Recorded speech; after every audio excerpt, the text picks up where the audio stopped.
நாளைக்கான வீடியோ தாங்க பார்க்க போகிறோம். வீடியோ வந்து சூப்பராக இருந்துச்சு அப்படின்னு தாங்க சொல்லணும். அதாவது ஆதி இருக்காங்கல்ல, ஆதி வந்து ஸ்வேதா தான் உண்மையான குற்றவாளி அப்படின்னு சொல்லிட்டு கண்டுபிடிச்சிட்டாங்க அப்படின்னு தாங்க சொல்லணும். அதெல்லாம் பார்க்குறதுக்கு நம்ம சேனலை மட்டும் மறக்காமல் லைக் அண்ட் சப்ஸ்கிரைப் மட்டும் பண்ணிடுங்க.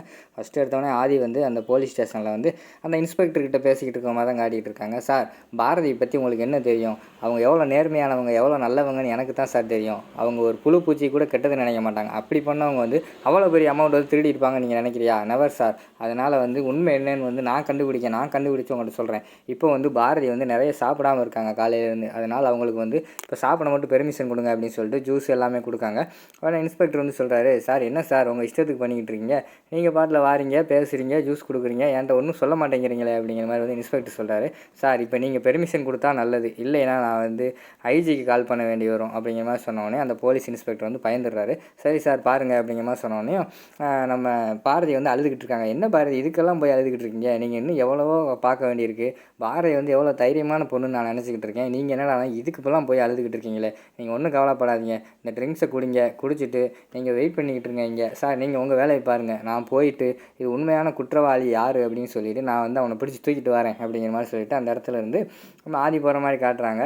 அதுக்கடுத்து வந்து நம்ம தமிழ் வந்து சாப்பிடணும்னு சொல்கிறாங்க, பசிக்குது போல். அந்த நேரத்தில் வந்து சாரதா ஃபேமிலி எல்லாருமே உட்காந்து வந்து சாப்பிட்டுக்கிட்டு இருக்கிற மாதிரி வராங்க. தமிழை கூப்பிட்டுட்டு ராணி வந்து சாப்பாடு கொடுக்கணும்னு சொல்லிட்டு டைனிங் டேபிளில் வராங்க. அவங்கள பார்த்த உடனே நம்ம தமிழ் வந்து பயந்துடுறாங்க. ராணி ஆண்டி, நான் வேணால் சாப்பிட்டுக்கிறேன் அப்படிங்கிற மாதிரி சொல்கிறாங்க. எதுக்குமா, பசிக்குதுன்னு சொன்னேன், வா உட்காரு சாப்பிடு அப்படிங்கிற மாதிரி சொல்கிறாங்க. இல்லை, நான் சாப்பிட்டுக்கிறேன் அப்படிங்கிற மாதிரி சொன்னாங்க. அதெல்லாம் ஒன்றும் வேண்டாம், உட்காரு சாப்பிடு அப்படிங்கிற மாதிரி சொல்லிவிட்டு சாப்பிட வைக்காங்க. ராணி, என்ன எங்கள் முன்னாடி ரொம்ப திமிரா பேசிக்கிட்டு இருக்க அப்படிங்கிற மாதிரி வந்து நம்ம இவங்க ஸ்வேதா சொல்கிறாங்க. இங்கே பாருங்கள், உங்களுக்கு முன்னாடிலாம் நான் திமிரா பேசுகிறேன், அதெல்லாம் எனக்கு அவசியம் கிடையாது. என்னோடய ஓனர் யார்? எனக்கு வந்து முதலாளி வந்து ஆதி சார் தான். அவருக்கு ஒரு ஆளுக்கு மட்டும்தான் நான் பணிமாக பேசுவேன். நீங்கள் யார் என்னென்னலாம் எனக்கு தேவையே கிடையாது அப்படிங்கிற மாதிரி சொல்கிறாங்க. நான் யாருன்னு தெரியுமா அப்படிங்கிற மாதிரி வந்து ஸ்வேதா சொல்கிறாங்க. இப்போ தான் நான் சொன்னேன், நீங்கள் யாருன்னு என்னென்னலாம் எனக்கு தேவையே கிடையாது, உங்கள் வரலாறுலாம் எனக்கு தேவையே கிடையாது. என்னையை வந்து தமிழை வந்து நல்லபடியாக பார்த்துக்க சொல்லியிருக்காங்க. அதனால் வந்து அவளை மட்டும் நான் நல்லபடியாக பார்த்துக்குறேன் அப்படிங்கிற மாதிரி வந்து அவங்க சொல்கிறாங்க. டக்குன்னு பார்த்தா அங்கிட்டு பவானி வந்து, என்ன வாய் ஓவராக பேசுது, நான் யாருன்னு தெரியுமா அப்படிங்கிறாங்க. என்ன நீங்கள் ஒவ்வொரு ஆளாக நான் யாருன்னு கேட்டால் எனக்கு அதெல்லாம் தேவையில்லைன்னு சொல்லிட்டேன்ல, முதல்ல நான் யாருன்னு தெரிஞ்சுக்கோங்க அப்படின்னு சொல்லிட்டு அந்த டைனிங் டேபிளில் வந்து ஃப்ரூட்ஸ் பக்கத்தில் வந்து கத்தி இருக்குது. அதை எடுத்து ஓங்கி விட்டு எறிகிறாங்க. கரெக்டாக போய் குறி வச்ச மாதிரி ஒரே இடத்துல குத்துது. பார்த்தீங்களா, இதான் நான் அப்படின்னு சொன்னோடனே பார்த்து எல்லாருமே பயந்துடுறாங்க. உடனே நம்ம ஸ்வேதா அம்மா மட்டும், என்ன நீ ஓவராக வாய் பேசிக்கிட்டு இருக்க அப்படிங்கிற மாதிரி சொல்லிகிட்டு இருக்காங்க. சரி, அங்கே பாஞ்ச கத்தி அடுத்தவங்க வாயில் தான் பாய போகுது, அமைதியாக இருக்க போகிறீங்களா என்ன அப்படிங்கிற மாதிரி ராணி சொல்கிறாங்க. உடனே அவங்க வந்து அரண்டு போயிட்டு அந்த இடத்த விட்டு எல்லாருமே காலி பண்ணிட்டு போயிடுறாங்க. அடுத்தவங்களை கூப்பிட்டுட்டு ராணி வந்து வீட்டை விட்டு வெளியில் வா, கடைக்கு போவோன்னு சொல்லிட்டு தமிழை கூப்பிட்டு போகிற மாதிரி காட்டுறாங்க. அடுத்த சீனில் வந்து நம்ம ஆதி வந்து டேரெக்டாக வந்து பாரதியோட அவங்க அப்பா அம்மா வீட்டுக்கு போகிறாங்க. உள்ளே போனவொடனே அவங்க அப்பா வந்து சொல்கிறாங்க, என்னப்பா தம்பி, நான் உங்களுக்கு தான் இப்போ வந்து கால் பண்ணணும்னு நினச்சேன். பாரதிக்கு வேறு கால் பண்ணேன், ஃபோனை எடுக்கலை அப்படிங்கிற மாதிரி சொன்னோன்னே, ஆமாம் நான் சொல்கிறத கொஞ்சம் பொறுமையாக கேளுங்க, பாரதி வந்து ஒரு சிக்கலில் மாட்டிக்கிட்டாங்க அப்படின்னு சொல்லிட்டு நடந்த உண்மையெல்லாம் சொல்கிறாங்க. என்னப்பா சொல்கிறீங்க அப்படிங்கிற மாதிரி சொன்னோன்னே, ஆமாம் மாமா, நீங்கள் இப்போ ஒன்றும் கவலைப்படாதீங்க, உங்களுக்கு யாரோ காசு கொடுத்தாங்கன்னு சொன்னாங்களா, அது யாருன்னு மட்டும் என்கிட்ட சொல்லுங்கள் அப்படிங்கிற மாதிரி சொன்னேன். நம்ம ஊருக்காரன் தான்ப்பா, பக்கத்தில் தான் இருக்கான், அவன் தான் கொடுத்தான் அப்படிங்கிற மாதிரி சொல்கிறாங்க. சரி, ஒன்றும் தேவையில்லை, அவன் எங்கே இருக்கான்னு மட்டும் கேளுங்களேன், ஃபோன் பண்ணி டவுட் வராத மாதிரி மட்டும் கேளுங்க அப்படிங்கிற மாதிரி சொன்னோடனே அவர் கால் பண்ணி கேட்காரு, எங்கே இருக்கேன்னு கேட்டவொடனே நான் வீட்டில் தான் இருக்கேன் அப்படிங்கிற மாதிரி சொல்லிடுறாரு. சரி வாங்க உடனே போய் பார்ப்போம் அப்படின்னு சொல்லிட்டு அவன் காசு கொடுத்தவன்ட்ட போயிடுறாங்க. அவன் வந்து ஃபஸ்ட்டு, நீங்கள் யார் தம்பி, உங்களுக்கு என்ன வேணும் அப்படிங்கிற மாதிரி கேட்டவொடனையும் பாரதி காசு கொடுக்க சொல்லி இவங்ககிட்ட கொடுத்தீங்களாமே, அது யார் கொடுத்தா அப்படிங்கிற மாதிரி கேட்டவொடனே நான் வந்து பாரதி தான் கொடுத்தாங்க அப்படிங்கிற மாதிரி வந்து அவர் வந்து பொய் சொல்கிற மாதிரி காட்டுறாங்க. ஆதிக்கு வந்து கோவம் வந்துடுது.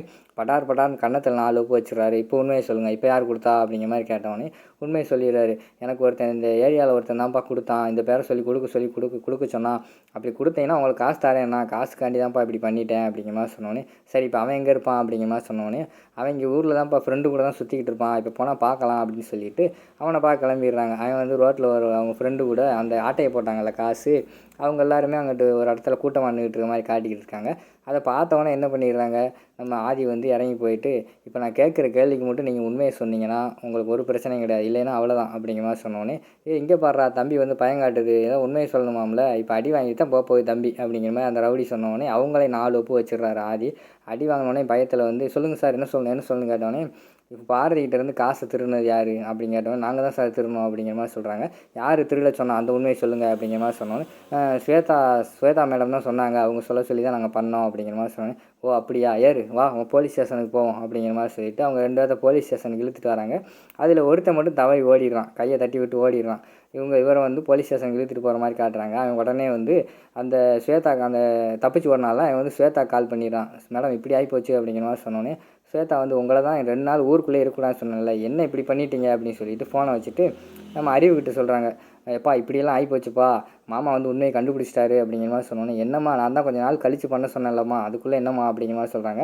ஏம்மா அப்பா இப்போ வந்து மாமாவை தடுக்கணும்னா ஒரே வழி தமிழ் ஏதாவது பண்ணணும்ப்பா அப்படிங்கிற மாதிரி சொன்னோன்னே தமிழ் அடிக்கிறதுக்கு அடியாள்லாம் அனுப்புகிறாங்க. அவங்க தான் ராணி கூட இருக்காங்கல்ல, ராணி கூட சும்மா விடுவாங்க.